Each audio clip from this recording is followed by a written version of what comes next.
Hello guys, welcome to Pakistani real reaction. तो कैसे हैं आप सब? उम्मीद है आप सब बढ़िया होंगे, मजे में होंगे, खुश होंगे, आबाद होंगे। मेरा नाम है मुदस्सिर, मैं हूं मुबश्शिर। सो गाइस, वीडियो का टाइटल है पूरी दुनिया में सिर्फ भारत को ईरान में घुसकर अपने लोगों को निकालने की मिली इजाजत, जिसको देख चिल्लाया मतलब पाकिस्तान। सिर्फ भारत को इजाजत मिली है कि भाई आप ले जाओ बंदे। मतलब ना उसने चाइना हाँ। को दिया, ना रूस को दिया, ना किसी और देश को दिया। तो फिर तो सिर्फ सुलग का लाल होगी पाकिस्तान भाई सुलग का लाल हुई है कि हम तो भाई दुनिया में भाई उनके दोस्त बनने की कोशिश कर रहे हैं और इजाजत वो भारत को दे रहे हैं। बिल्कुल। तो ये क्या तो हुआ सारा सीन जानते हैं, बाकी बातें करेंगे बाद में। तो स्टार्ट।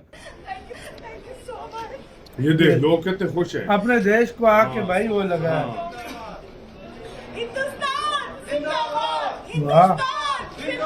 और ये मुस्लिम है सारे। हाँ, ये मेरे ख्याल में इस कश्मीर। वक्त जब ईरान और इसराइल आमने सामने खड़े हैं और एक चिंगारी पूरे मशरिक वस्ता को शोला बना सकती है, तो ऐसे नाजुक वक्त में जब ईरान हमलों के बीच भी सिर्फ भारत के लिए ईरान अपना एयर स्पेस खोलने के लिए तैयार हो गया।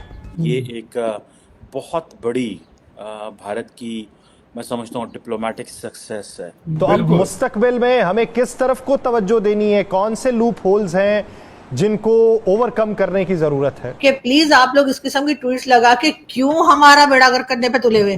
इसलिए कि पहले ही जो है आपको पता है ना कि सब लोगों को हमारे ऊपर शक रहता है। पूरे उन लोगों को मुबारक हो जो मुबारकबादें ले रहे थे कि जनाब हमने नोबेल इनाम के लिए एक ऐसे शख्स को नामजद कर दिया है जो दुनिया का बड़ा बेहतरीन शख्स है। अब वो लोग क्या जवाब देंगे? दूसरी बात यह है कि अमेरिका तो बहुत दूर है, हम तो पड़ोस में ही हैं, हमारा तो बॉर्डर लगता है ईरान के साथ। और अगर कहीं खुदा न खास्ता ईरान को शक हो गया और ईरान को लगा कि वाकई में हमने कुछ ऐसा किया है, तो वो अमेरिका और इजराइल को तो बाद में देखेगा, पहले तो आके आपको पता ही है हमारे कान के नीचे दो लगा के चला जाएगा। ये अमेरिकी जो जहाज हैं आ चुके हैं और उसमें अब ये जिस तरह से अभी ये बात कर रहा था कि विल गो स्ट्रेट। तो अगर आपने खुदा ना खास्ता कोई ऐसा स्टेटमेंट दे दिया हो या आपके लोगों ने बोल दिया हो, यानी कि आपको मक्खन लगाने के चक्कर में लोग कई बार आपका बेड़ा गर्क भी कर देते। नमस्ते दोस्तों, जय हिंद। हिंदुस्तान स्पेशल में आपका स्वागत है। दोस्तों, ईरान और इसराइल के बीच जंग भीषण होते चले जा रही है। दोनों देश एक दूसरे पर लगातार हमले कर रहे हैं। इसी बीच एक बड़ी जानकारी सामने आई है कि ईरान ने सिर्फ भारत के लिए अपना एयर स्पेस खोला है। भारतीय छात्रों के निकास के लिए ईरान ने अपना एयर स्पेस विशेष तौर पर भारत के लिए खोल दिया है। इसको भारत की कूटनीतिक जीत के तौर पर देखा जा सकता है।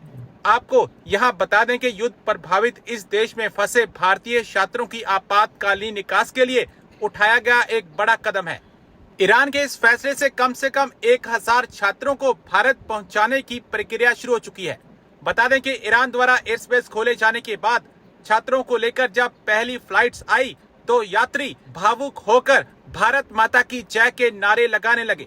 वह एयरपोर्ट पर ही हिंदुस्तान जिंदाबाद के नारे लगा रहे थे। भारत ने ईरान से फंसे भारतीय नागरिकों को निकालने के लिए ऑपरेशन सिंधु शुरू किया है। और जाहिर है ईरान हमारी जो है वो ब्रदरली इस्लामिक कंट्री है, तो हम ऐसा कैसे कर सकते हैं? क्या?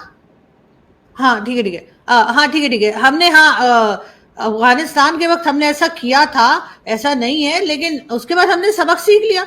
और जाहिर है उस वक्त अमेरिका ने हमें पैसे दिए थे और हमने अमेरिका को यहाँ पर मदद की थी और यहीं से अमेरिका ने जाकर जो है वो ड्रोन जो थे वो टपकाए थे वहां पर अफगानिस्तान में, हम मानते हैं। लेकिन इस बार नहीं जी, हमने बिल्कुल नहीं किया।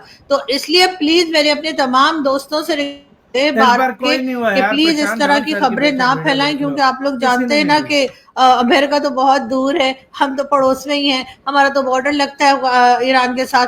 और अगर कहीं खुदा ना खास्ता ईरान को शक हो गया और ईरान को लगा कि वाकई में हमने कुछ ऐसा किया है, तो वो अमेरिका और इजराइल को तो बाद में देखेगा, पहले तो आके आपको पता ही है हमारे कान के नीचे दो लगा के चला जाएगा। तो इसलिए प्लीज आप लोग थोड़ी एहतियात कीजिए, आखिर हम आपके भी पड़ोसी हैं। और आपको तो याद है ना कि एक जमाने में हम और आप एक ही हुआ करते थे, तो वो जैसे पुरानी बॉलीवुड मूवीज में पुराने गाने होते थे ना कि वो गाना गा के याद आता था, हाँ ये हमारे साथ थे। तो ऐसा कोई सॉन्ग आप लोग भी सोचिए, मैं भी सोचती हूँ। लेकिन बात सारी है कि प्लीज आप लोग इस किस्म की ट्वीट्स लगा के क्यों हमारा बेड़ा गर्क करने पे तुले हुए? इसलिए कि पहले ही जो है आपको पता है ना कि सब लोगों को हमारे ऊपर शक रहता है। लेकिन इतनी सारी कंट्रीज हैं जिनमें अमेरिका ऑलरेडी अपनी बेस बना चुका है और वहां पर ऑलरेडी अमेरिका के फाइटर जेट और क्या क्या वहां पर सामान उन्होंने रखा हुआ है।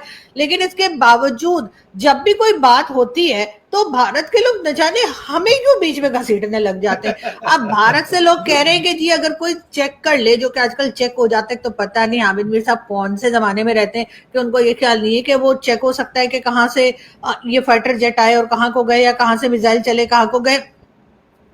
तो बहरहाल उनका कहना, कई लोगों का कहना ये है कि जी ये तो मतलब टर्की भी ये एयर स्पेस दे सकता है, तो फिर पाकिस्तान जो है वो इस किस्म की या पाकिस्तान के जर्नलिस्ट जो है वो इस किस्म की बातें क्यों कर रहे हैं। लेकिन खैर हामिद मीर साहब का हमेशा से यही रिकॉर्ड रहा है कि वो कुछ इसी तरह की बातें करते हैं। लेकिन कुछ लोग हमारे यहाँ ये बातें भी कर रहे थे जब अमेरिका ने अटैक नहीं किया था, तो बहुत से लोग कह रहे थे कि जो फील्ड मार्शल साहब के साथ लंच हुआ था, यानी कि डोनाल्ड ट्रंप साहब ने लंच पे बुलाया था ना, आपको पता है, आप लोग तो जानते हैं, तो वो उसी लंच वंच करने जब गए थे तो हमारे कई लोग, कई हमारे पॉलिटिकल एनालिस्ट, कई हमारे दूसरे लोग जो हैं जो कि मीडिया से भी के साथ भी मुंसलिक हैं या मीडिया के साथ भी अटैच्ड हैं, और कई लोग वो ये भी कह रहे हैं उस वक्त की, मतलब वो पुरानी वीडियो है उनकी, 1-2 दिन पुरानी वीडियो है उन लोगों की, और उसमें वो ये बात कर रहे हैं कि जी फील्ड मार्शल साहब गए थे और उन्होंने लंच किया है डोनाल्ड ट्रंप साहब के साथ। तो अब ये होगा कि जी डोनाल्ड ट्रंप साहब को उन्होंने समझा दिया है कि आपने 2 वीक्स तक ना कोई अटैक नहीं करना, खबरदार जो ईरान के ऊपर अटैक किया। इसी के साथ यार बेटा खत्म, ये अपने से यार लोग लगे हुए हैं।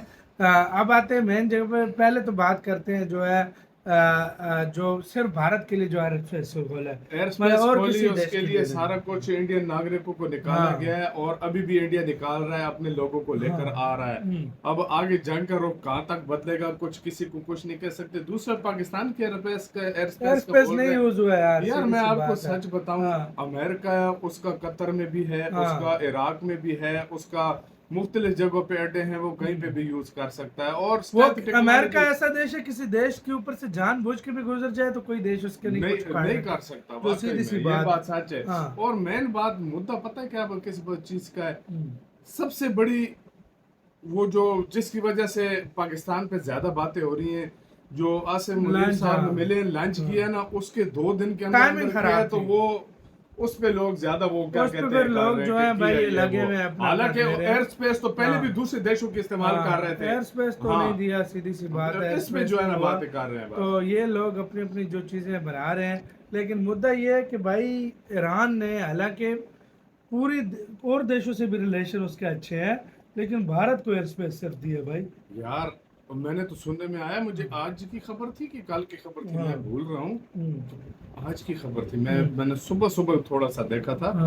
उस ईरान ने एक दफा फिर इंडिया को बोला है कि आप जल्द से जल्द अपने बंदों को ले जाओ, अभी फिर निकाल लो, अपने जल्द से जल्द अपने बंदों को ले जाओ किसी टाइम में। मतलब शायद ये बंदों को निकलवा रहा है, शायद कुछ बड़ा ईरान कोई मदद कर रहा है, ईरान कुछ बड़ा करने जा रहा है, तो ये कहता है कि कुछ इंडिया के बंदे यहाँ से चले जाए, मुझे जो लग रहा है। तो आपका इसका कहना है, इसके ऊपर अपनी राय बताना, अपना बहुत ज़्यादा ख्याल रखना चाहिए।